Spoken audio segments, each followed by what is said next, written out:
C'est le triptyque johannique, donc trois scènes qui s'organisent un peu comme un retable du Moyen-Âge. Vous voyez, dans ces grandes églises gothiques ou romanes, on a des retables derrière l'autel majeur. Et donc trois scènes, trois portraits de disciples. Le premier, c'est celui que nous venons d'entendre. Il s'agit du disciple bien-aimé. Le disciple bien-aimé arrive le premier au tombeau. Marie-Madeleine est déjà passée avant, et elle a trouvé le tombeau vide. C'est pourquoi elle est allée voir les apôtres pour essayer de comprendre pourquoi le corps de Jésus avait disparu. Et donc, Pierre et ce disciple bien-aimé veulent en avoir le cœur net. Ils se rendent eux-mêmes au tombeau. Et là, effectivement, ils trouvent le tombeau vide. Alors, Pierre rentre d'abord, et puis ensuite le disciple bien-aimé. Et sur le témoignage de presque rien, le témoignage d'une absence, puisqu'il n'y a rien, le tombeau est vide, il n'y a que quelques linges et le suaire qui avait recouvert la tête de Jésus, éparse dans ce tombeau vide. Mais le disciple n'a pas besoin de plus, le disciple bien-aimé, pour poser un acte de foi en Jésus ressuscité. L'évangéliste Saint Jean nous dit « Il vit et il crut ». Et ces paroles sont reprises à la fin de ce grand chapitre, le chapitre 20 de Saint Jean, puisque l'évangéliste conclut son évangile en disant « Heureux ceux qui croient sans avoir vu ». Voilà, donc ne faites pas comme un autre apôtre, un dénommé Thomas, voilà, qui avait besoin justement de toucher, de voir, pour croire en Jésus ressuscité. Donc là, le disciple bien-aimé, c'est la foi parfaite, la foi qui traverse les âges.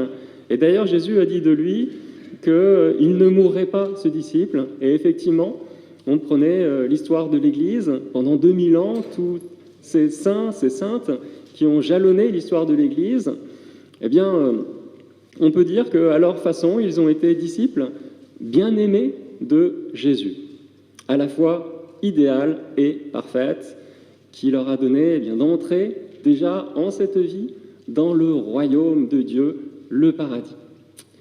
Alors le deuxième portrait de ce triptyque johannique, c'est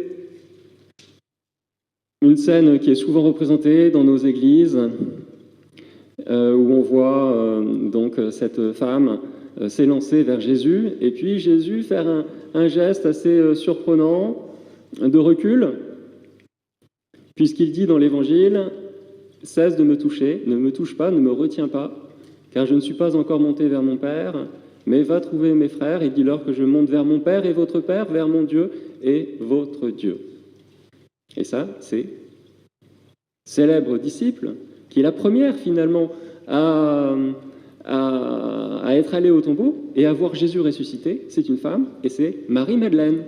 Marie-Madeleine. Voilà, donc ça c'est le deuxième portrait de disciples qui ont été confrontés à cet événement extraordinaire de la résurrection de Jésus. Et puis nous avons un troisième portrait. Donc là, il s'agit de l'apôtre Thomas. Thomas n'était pas là le premier jour de la résurrection. Alors on se demande bien ce qu'il a pu faire de plus important ce jour-là.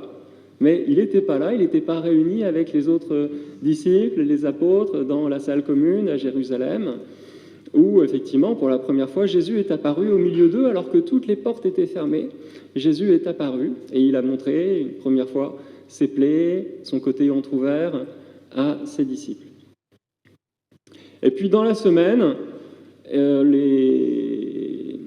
Thomas a rencontré d'autres disciples qui, bien sûr, lui ont dit que Jésus était ressuscité et qu'il leur était apparu. Et donc, Thomas va lancer cet ultimatum, complètement fou, à Jésus. Si je ne mets pas ma main dans la marque de ses clous, dans les paumes de ses mains, dans son côté, eh bien non, je ne croirai pas. 8 jours après, ce dont nous allons faire mémoire la semaine prochaine, effectivement dans 8 jours, eh bien, à nouveau, les disciples et les apôtres se trouvent réunis dans cette même salle commune. À nouveau, les portes sont fermées et Jésus apparaît au milieu d'eux, vivant, ressuscité. Et là, il s'adresse tout de suite à l'apôtre Thomas en lui disant « Vois mes mains, touche mes plaies, ne sois pas incrédule, sois croyant. » Ne sois pas incrédule, sois croyant. Et effectivement, donc l'évangile se conclut, ce chapitre 20, avec ces paroles « Heureux ceux qui croient sans avoir vu ». Donc, c'est une reprise de ce premier passage. Donc là, nous avons un ensemble. On a trois personnages qui sont tous les trois différents, hommes, femmes, des gens qui ont été plus ou moins traumatisés par ce qu'ils ont vu, par la mort de Jésus, leur maître, leur ami, dans des circonstances effroyables, mourir sur la croix. Et donc, avec leur histoire, avec leur sensibilité, ils vont être amenés, comme nous, finalement, à poser un acte de foi. Mais nous sommes dans la situation de ces disciples. Nous avons peut-être eu des témoignages directs et impressionnants de la résurrection de Jésus. Peut-être, comme le disciple bien-aimé, nous avons été amenés à poser un acte de foi à partir de presque rien, même d'une absence de signes. Mais ça nous a suffi, cette absence, finalement, pour poser un acte de foi, parce que finalement, c'est dans l'absence et dans le silence que se révèle aujourd'hui le Christ pour nous dans notre vie. Alors, c'est fondé quand même. C'est fondé. C'est fondé, pourquoi ? Pourquoi on peut croire sans avoir vu, sans rien de palpable, sans avoir entendu quoi que ce soit, sans avoir entendu la voix de Dieu, par exemple? Eh bien, on peut croire, malgré tout, parce que dans la prière, nous faisons déjà l'exercice et l'expérience de Jésus ressuscité. Et donc, nous pouvons, nous aussi, poser un acte de foi. Même si nous ne voyons pas, si nous ne touchons pas, comme Thomas, eh bien, nous n'avons pas besoin de plus, parce que dans la prière, Dieu nous fait déjà goûter les arts, comme on dit, de la vie éternelle et de la résurrection. Il y a des certitudes de foi. Si bien que vous avez beaucoup de disciples qui n'auront pas connu Jésus et qui pourtant vont croire et s'aimer très tôt, surtout le pourtour méditerranéen, si bien qu'à la fin du 1er siècle, eh bien, la nouvelle de la résurrection s'est propagée comme une traînée de poudre dans le monde habité de l'époque. Même en Espagne, la péninsule ibérique, même en Gaule, chez nous, eh bien, vous allez avoir des communautés chrétiennes très rapidement. Sans une expérience fondatrice, sans un événement bien concret qui est la résurrection de Jésus, cette vitalité de l'Évangile et du christianisme au 1er siècle n'aurait pas été possible ni envisageable. Il faut un événement. Il faut un événement pour que des gens acceptent de mourir pour leur foi.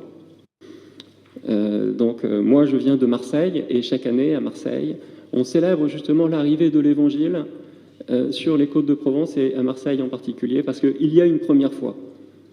Il a fallu qu'à un moment donné, un premier disciple qui avait été témoin direct ou indirect de la résurrection arrive en Gaule, en France, dans notre pays, en annonçant cette nouvelle extraordinaire que quelqu'un avait vaincu la mort.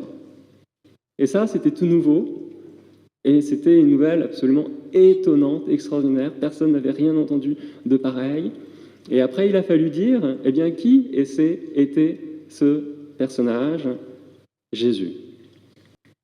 Mettons toute notre énergie, notre intelligence, notre mémoire à nous souvenir de cet événement de la résurrection. Amen.